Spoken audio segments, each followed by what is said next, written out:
오늘 우리에게 주시는 하나님 말씀은 아모스 8장 11절입니다. 오늘 7장과 8장을 같이 볼 텐데 읽을 말씀은 아모스 8장 11절입니다. 구약성경 1281페이지, 82페이지 아모스 8장 11절입니다. 같이 읽겠습니다. 시작. 주 여호와의 말씀이니라. 보라, 날이 이를지라. 내가 기근을 땅에 보내리니 양식이 없어 주림이 아니며 물이 없어 가람이 아니요 여호와의 말씀을 듣지 못한 기갈이라. 아멘. 오늘 새벽에 예배하신 하나님의 은혜가 우리 성도님들께 함께 하시기를 예수님 이름으로 축복합니다. 아멘. 오늘 7장과 8장은 우리 믿는 자들에게 굉장히 중요한 영적인 포인트들을 알려줍니다. 그것은 이런 겁니다. 하나님의 큰 계획은 변하지 않지만 그 계획이 이루어지는 과정에서 일어나는 일들을 우리가 기도로 바꿀 수 있다는 겁니다. 믿으십니까? 하나님이 계획을 하신 일들이 물론 있지만 기도를 통해 바꿀 수 있는 일들도 있다는 겁니다. 7장에 몇 가지 환상이 나옵니다. 7장으로 넘어가 보시면 앞부분에 두 가지 환상이 먼저 기록되어 있습니다. 첫째는 메뚜기 환상입니다. 이스라엘 왕이 풀을 뱄는데 풀이 베고 나서 다시 자랐는데 거대한 메뚜기 떼가 와서 다 먹어 삼킨 환상이 나옵니다. 또 하나는 불 환상입니다. 불이 아주 큰 불이 나는데 바다를 삼키기도 하고 육지까지 삼키려고 하는 불환상이 나타납니다. 두 가지 다 이스라엘에 대한 재앙을 의미합니다. 자, 그러면 아모스에게 지금 보여주신 겁니다. 이러이러한 재앙을 내리시겠다고. 그럼 그대로 되는 거 아닙니까? 하나님이 계획하신 일이니까. 그때 아모스가 그 환상을 보고 기도를 합니다. 2절 중간에 뭐라고 기도합니까? 여호와여 청하건대 사하소서. 이렇게 기도합니다. 그리고 5절 중간에 또 어떻게 기도합니까? 비슷한 내용인데 여호와여 청하건대 고치소서. 7절입니다. 지금 7장 보고 있는 겁니다. 그랬더니 하나님께서 어떻게 하십니까? 7장 3절과 6절에 같은 말을 하셔요.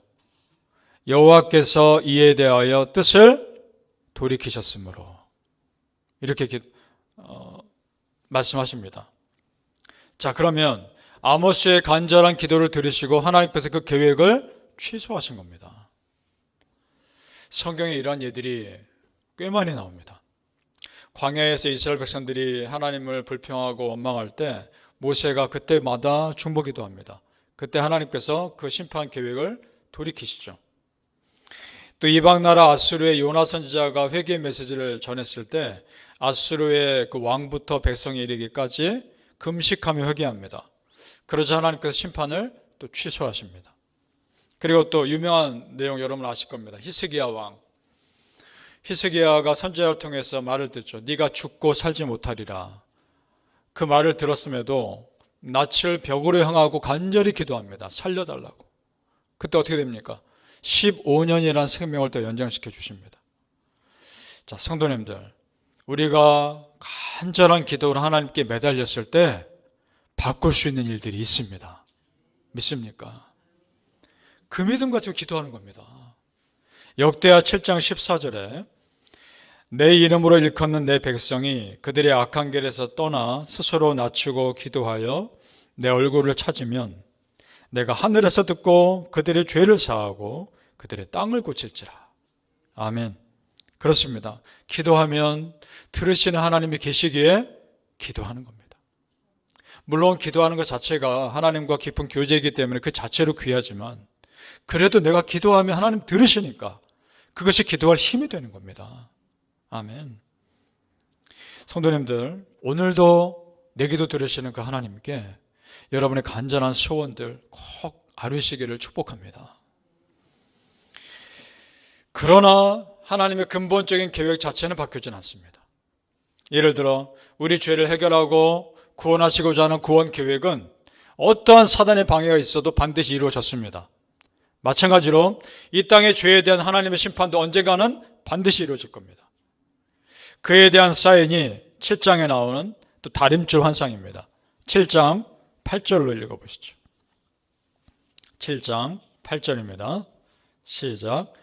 여호와께서 내게 이르시되 아모스야 네가 무엇을 보느냐? 내가 대답하되 다림줄이니이다. 주께서 이르시되 내가 다림줄을 내 백성 이스라엘 가운데 두고 다시는 용서하지 아니하리니. 아멘. 다림줄은 건축할 때 쓰이는 긴 줄이죠. 밑에 줄을 달아서 길게 내려뜨린 줄입니다. 혹시 보셨습니까? 그러면서 수직을 평가하는 겁니다. 혹시 삐뚤어지지 않았는지. 굉장히 중요한 역할을 하죠. 그러니까 여기서 다림줄은 하나님의 말씀을 상징합니다. 말씀이 기준이 돼서 벗어나거나 치우치면 그에 대해서 하나님께서 심판하신다는 겁니다.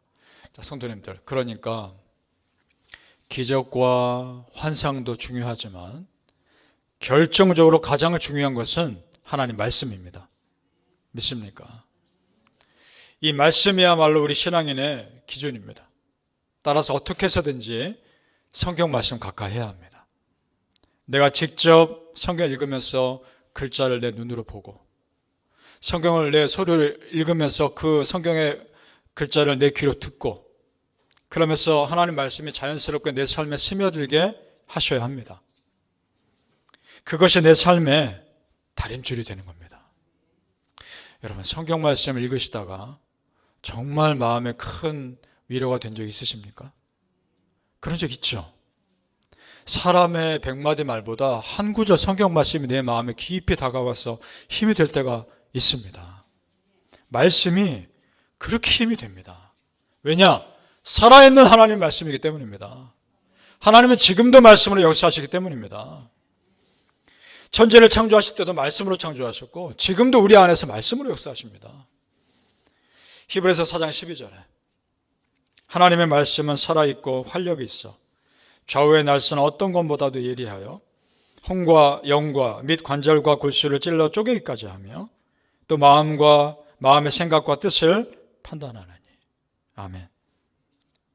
그렇습니다. 하나님 말씀은 자체로 살아있어서 내 안에 있는 모난 부분들을 다 깎아내십니다. 그리고 내 마음 깊은 곳까지 만져주십니다. 바라기는 우리 성도님들 어떻게 해서든지 말씀을 가까이 하시고 그 말씀이 주시는 힘과 위로를 정말 날마다 경험하시길 예수님의 이름으로 축복합니다. 아멘. 자, 그런데 세상이 악할수록 말씀을 가까이 하지 못하도록 하는 일들이 있다는 겁니다. 오늘 아모스 시대도 보니까 비슷한 일이 있습니다. 북이스라엘의 제사장이라고 하는 사람 중에 한 사람이 아모스를 시기하고 모함해서 그 북이스라엘 왕에게 아모스에 대해서 안 좋은 말을 합니다. 왕이여, 저 아모스라는 사람이 왕에 대해서 안 좋은 말을 하고 다닙니다. 그리고 아모스에 대해서 모함을 하죠. 그러면서 더 한 단계 나아가서 아모스에게 예언하지 말라고까지 경고합니다. 제사장이 선지자에게 말씀 전하지 말라고 경고하고 있는 겁니다. 13절을 가보시죠. 아모스 7장 13절입니다. 같이 있습니다. 시작. 다시는 베델에서 예언하지 말라. 이는 왕의 성소요 나라의 궁궐임이니라. 아멘. 사람 왕은 그렇게까지 귀하게 여기면서 정말 진정 영원한 왕이신 하나님에 대해서는 믿음이 없는 겁니다. 자, 하나님의 말씀을 지금 이 사람은 가로막고 있습니다. 이에 대한 이 제사장에 대한 심판의 메시지가 17절에 나오는데 차마 이건 제가 설교 중에 말씀드리기 어려울 정도의 심판 내용입니다. 그러니까 지금 하나님은 더 이상 하나님의 백성을 이 사람 보고 있지 않는 겁니다. 똑같은 이방 나라 사람처럼 취급하며 심판하고 계시는 겁니다. 혈통으로는 이스라엘일지 모르나 영적으로는 이미 우상 섬기는 백성과 똑같은 겁니다. 9절을 넘어가 보겠습니다. 8장으로 이제 넘어가 보겠습니다. 아모스 8장. 하나님께서 이런 이스라엘에 어떤 심판을 하실지 말씀하시는데 아모스 8장 9절입니다. 제가 읽겠습니다. 주 여호와의 말씀이니라. 그날에 내가 해를 대낮에 지게 하여 백주의 땅을 캄캄하게 하며. 자, 대낮에 온 땅이 캄캄해지는 재앙을 내릴 거라 말씀합니다.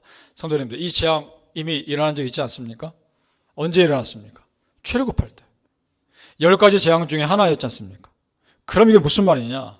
지금 이스라엘 백성은 더 이상 하나님 백성 아니라는 겁니다. 애굽의 우상 섬기는 백성들과 똑같이 지금 하나님 보고 계신다는 겁니다.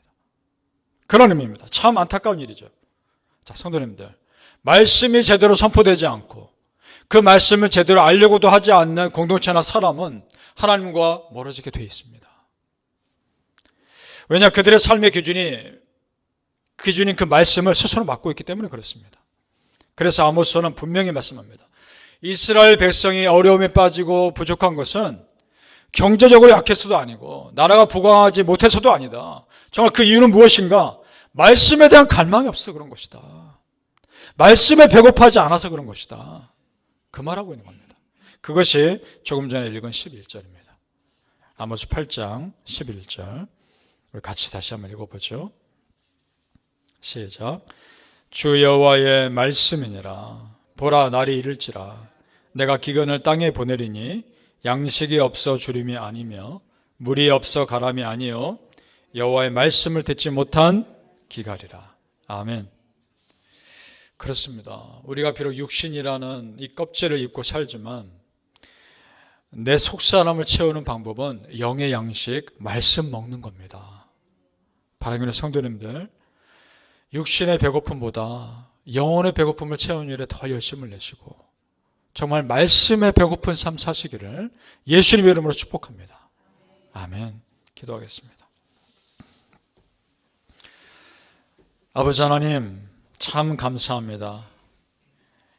이 새벽부터 나와 말씀에 대한 갈망함이 있고 기도에 대한 갈망함이 있어서 이 새벽 제단을 쌓아가게 하시니 감사합니다. 하나님, 그렇습니다. 내 육신의 배고픔보다 영혼의 배고픔을 채우는 일에 열심을 내게 하여 주옵소서. 진정 말씀에 대한 갈망함이, 그 배고픔이 우리 안에 있게 하여 주옵소서. 사람들의 100마디 말보다 한마디 성경 구절이 우리에게 참 힘이 될 때가 있습니다. 그 말씀 붙잡고 기도했을 때 반드시 응답해 주시는 역사하심을 또한 믿습니다. 하나님께서 크신 계획은 변하지 않으나 그 과정 가운데 여러 가지 많은 일들은 기도로 바꿀 수 있다는 것도 우리는 믿습니다. 아버지 하나님, 정말 그래서 기도합니다.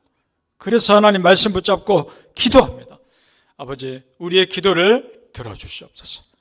그리고 정말 말씀 가운데 갈망해서 말씀이 주는 힘이 얼마나 우리에게 은혜가 되는지 그 말씀에 힘입어 오늘 하루뿐만 아니라 평생을 살아가게 하여 주시옵소서. 감사하며 예수님의 이름으로 기도합나이다. 아멘.